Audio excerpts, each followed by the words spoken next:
Radhe Radhe everyone. तो दोस्तों, इस वीडियो के अंदर आप लोगों के साथ कुछ बहुत इंपॉर्टेंट इन्फॉर्मेशन शेयर करने वाले हैं, तो मेक श्योर कि वीडियो को आप एंड तक ज़रूर देखें। एंड जो लास्ट पार्ट है ना, वहाँ पे हम कुछ ऐसे पॉइंट डिस्कस करने वाले जो नॉर्मली आईपीओस के टाइम पे डिस्कस नहीं किया जाता है। सबसे पहले दोस्तों, हमको लास्ट डे मतलब 25 अगस्त को क्या देखने को मिला था? दो कंपनी का लिस्टिंग, जो कि ठीक ठाक था, 10-10% का लिस्टिंग गेन देखने को मिला था। उसके बाद गजा ऑल्टरनेटिव, इसका लिस्टिंग होने वाला है, ठीक है। एंड उसके बाद नेक्स्ट कंपनी टेमसेंस इंस्ट्रूमेंट, ये कंपनी का जो सब्सक्रिप्शन है वो ऑलरेडी क्लोज हो चुका है एंड अलॉटमेंट का जो अपडेट है वो भी रिलीज होना शुरू हो चुका है। अभी गजा में मैंने अपडेट आपको प्रोवाइड कर दिया था कि मेरे को तो अलॉटमेंट नहीं मिला। टेमसेंस में भी मैंने अलग अलग पैन कार्ड से काफ़ी सारे अकाउंट से अप्लाई किया था अलग अलग लोगों के नाम से, बट एक में भी अलॉटमेंट नहीं मिला। उसके बाद ऑगमेंट एंटरप्राइजेस, एंड ये जो कंपनी है इसका अलॉटमेंट का अपडेट एज ऑफ नाउ नहीं आया, बट मोस्ट प्रोबेबली अगेन नहीं मिलेगा। आप लोग ये सोच सकते हैं अगर नहीं मिलेगा तो अप्लाई क्यों करें, क्योंकि मिल भी सकता है। क्योंकि जब मेरे को एक बहुत टाइम बाद आईपीओ मिला था बजाज हाउसिंग फाइनेंस का, उसने सीधा पैसा डबल करके दिया था, तो उसी होप में हम अप्लाई करते जा रहे हैं। एंड इसके बाद दोस्तों, हमने एक आईपीओ के ऊपर ऑलरेडी बात कर लिया है एंड कंपनी का नाम है स्काईवेज एयर सर्विसेज। इसका जो सब्सक्रिप्शन है वो नेक्स्ट डे यानी कि 27 तारीख को क्लोज होने वाला है। इसके अलावा इसके साथ दो और कंपनीज है, दो और आईपीओ है, इनका भी जीएमपी बहुत ज़्यादा अच्छा चल रहा है। एक कंपनी है हाईटेक इंजीनियर्स एंड दूसरा कंपनी है सिम्बायोटेक फार्मा लैब। तो टोटल में तीन कंपनीज है, तीन कंपनीज का सब्सक्रिप्शन एक साथ शुरू हुआ है 24 तारीख से, एक साथ क्लोज होगा 27 तारीख को। तो स्काईवेज के बारे में तो थोड़ा बात कर लिया है, एक बार मैं आपको अपडेटेड जीएमपी भी दिखा दूंगा इस वीडियो में। एंड उसके बाद दोस्तों मेनली इस वीडियो में फोकस करने वाले हाईटेक इंजीनियर्स एंड जो सिम्बायोटेक फार्मा लैब, इन दोनों कंपनी के ऊपर। प्लस मैं आपको लास्ट में ना थोड़ा रिस्क फैक्टर के बारे में भी बताऊंगा, जिससे जिनको भी अलॉटमेंट मिले वो कोई भी डिसीजन ले, चाहे वो होल्डिंग का हो या सेलिंग का हो, उनको थोड़ा सा हेल्प मिले। बट दोस्तों सबसे पहले तो कमेंट करके बताना है कि आप में से कितने सारे ऐसे लकी इन्वेस्टर हो जिनको टेमसेंस इंस्ट्रूमेंट का आईपीओ का अलॉटमेंट मिला है, क्योंकि 100% के ऊपर का जीएमपी चल रहा है, तो बढ़िया बम्पर सुपर डुपर लिस्टिंग हो सकता है, होने वाला है एंड बहुत अच्छा प्रॉफिट मिल सकता है। तो कमेंट करके बताना ज़रूर। एंड बाकी ऐसे कितने इन्वेस्टर हो जिनको आज तक कोई भी अलॉटमेंट नहीं मिला या लास्ट टाइम मिला था बहुत महीने पहले, वो भी कमेंट करके बता सकते हो। तो दोस्तों सबसे पहले स्काईवेज की अगर बात करें तो इकोनॉमिक्स टाइम्स का ये वेबसाइट है एंड इनके हिसाब से 12 घंटे पहले का ये आर्टिकल है। तो स्काईवेज का जो लेटेस्ट जीएमपी है वो 21% का लिस्टिंग गेन इंडिकेट कर रहा है। तो 21% लिस्टिंग गेन स्टिल खराब नंबर तो नहीं है, अगर मिल जाए तो काफ़ी अच्छा है। स्काईवेज के अलावा जो नेक्स्ट कंपनी, इसके बाद सेकेंड कंपनी, वो है हाईटेक इंजीनियर्स। तीनों में से आप बोल सकते हो कि सबसे ज़्यादा जो जीएमपी है वो इसी वाले आईपीओ का चल रहा है। तो ये कंपनी इनकॉर्पोरेट हुआ था 1978 में। Hitech Engineers Limited is an engineering company engaged in the design, manufacture and supply of hydraulic fittings for diverse industrial applications. अभी इनके पास 4 डिकेड मतलब 40 साल का एक्सपीरियंस है एंड अलग अलग टाइप के जो फिटिंग्स है जो हाइड्रोलिक इंडस्ट्री में यूज़ होता है, तो हाइड्रोलिक्स के अंदर यूज़ होता है, तो वहाँ पे ये कंपनी प्रेजेंट है एंड वो प्रोडक्ट मैन्युफैक्चर करता है। इनका प्रोडक्ट कौन कौन से इंडस्ट्री यूज़ करते हैं? इनका प्रोडक्ट यूज़ होता है कंस्ट्रक्शन मशीनरी के अंदर, ऑटोमोटिव सेगमेंट के अंदर, farming machinery, then injection moulding machines, hydraulic systems. तो ये सारी जगहों में इनका जो प्रोडक्ट है वो यूज़ होता है। इनका प्रेजेंस अगर आप देखेंगे तो USA, Belgium, Poland, Russia, Brazil, Italy, Saudi Arabia, then Hungary, तो इन सारे जगहों में मिल जाएगा। थाईलैंड, जर्मनी, यूएई, तो इधर पे भी प्रेजेंट है। अभी कंपनी का अगर फाइनेंशियल देखें तो 2024 में टोटल इनकम था 141 करोड़, उसके बाद 166 एंड उसके बाद 193 करोड़। तो ग्रोइंग कंपनी है। प्रॉफिटेबिलिटी वो भी ग्रो हो रहा है and with in 2 year company का जो प्रॉफिट है वो डबल हो चुका है। तो प्रॉफिट में भी अच्छा ग्रोथ है। छोटा कंपनी, छोटा बेस, अच्छा ग्रोथ। अगर कर्जे की बात करें तो कर्जा जो है कंपनी ने लास्ट ईयर कट किया है, कम किया है, 43 करोड़ से कम करके 29 करोड़ कर दिया। देन अगर देखें कंपनी का कुछ रेशियो, तो return on equity, return on capital employed दोनों अच्छा है, हेल्दी है, 20% से ऊपर है।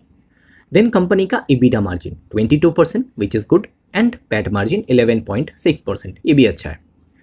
देन सबसे इंपॉर्टेंट चीज़ पीई रेशियो, वैल्यूएशन।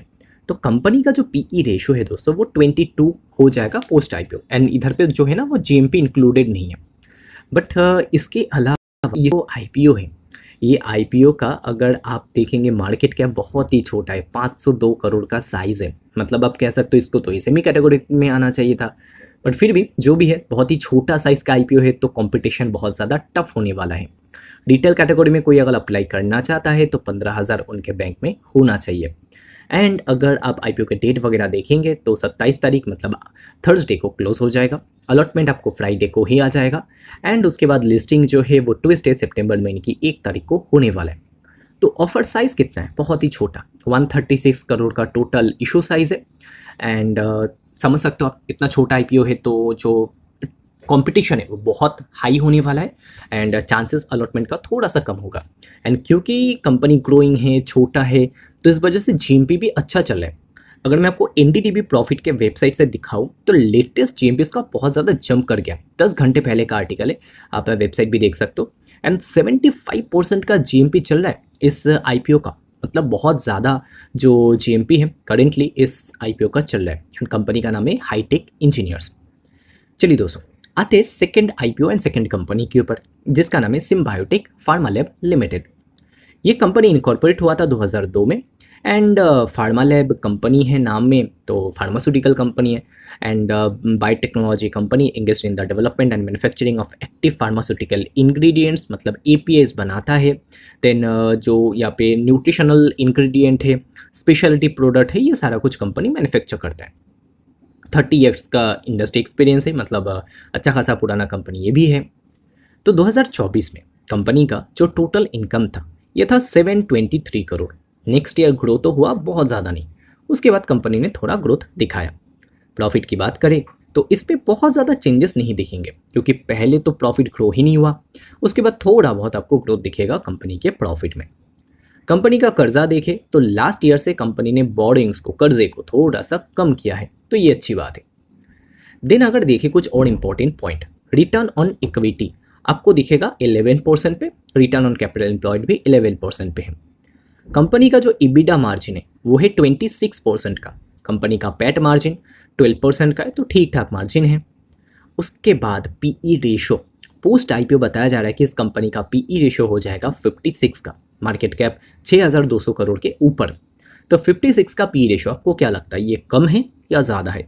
मैं सच बताऊँ तो मेरे को तो अच्छा खासा ही लगता है। एंड ऊपर से जीएमपी जोड़ देंगे तो स्टार्टिंग वैल्यूएशन लिस्टिंग डे पे ही काफ़ी हो जाएगा इस आईपीओ का, इस कंपनी का। आप चाहो तो मैं आपको दिखा दूँ कि करेंट सब्सक्रिप्शन कैसा चल रहा है।